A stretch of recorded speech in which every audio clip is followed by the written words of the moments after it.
Шариғат бойынша адам соңғы сәтінде иман ететін болса, немесе тәубе ететін болса, қабыл болмайды.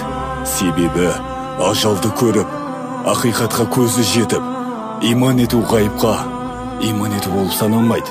Құранда перғауынның өлім сәтіндегі иман етуін мысалға келтіреді.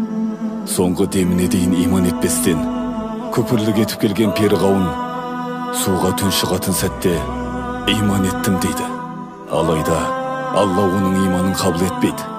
Құранда бұл турасында перғауын суға батуға айналғанда Исраил ұрпақтары сенген Құдайдан басқа ешбір Құдай жоқтығына кәміл сендім, мен мұсылман болдым деді. Енді ғана иман айттың ба? Сен бұрын расында қарсыласқан бұзақ едің. Юнус сүресі 90-91 аят. Басқа бір аятта былай дейді: олар азабымызды көргенде біз бір Аллаға ғана сендік, енді оған серік еткен нәрселерімізге қарсымыз дейді. Олардың азабымызды көргенде ғана айтқан имандары өздеріне ешқандай пайда бермейді. Бұл Алланың кәпірлерге қарсы ұстанған жолы.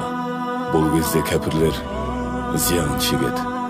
Мумин сүресі 84-85 аят.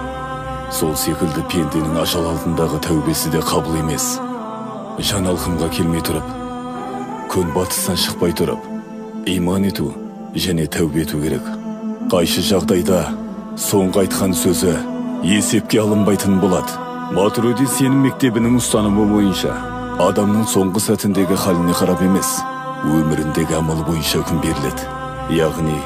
Яғни адам өмірін кәпір болып өткізіп, соңғы демінде иман етсе, мұсылман болып есептелмейді. Сондай-ақ өмірін иманмен өткізген жан соңғы демінде калимаға тілі келмей, күпірлік сөз айтып қойса, кәпір болып емес, мұсылман болып дүниеден өткен болмақ.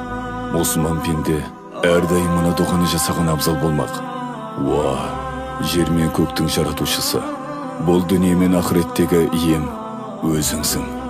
Мені мұсылман қалпында ала көр және игілер қатарына қос. Юсуф сүресі 101 аят.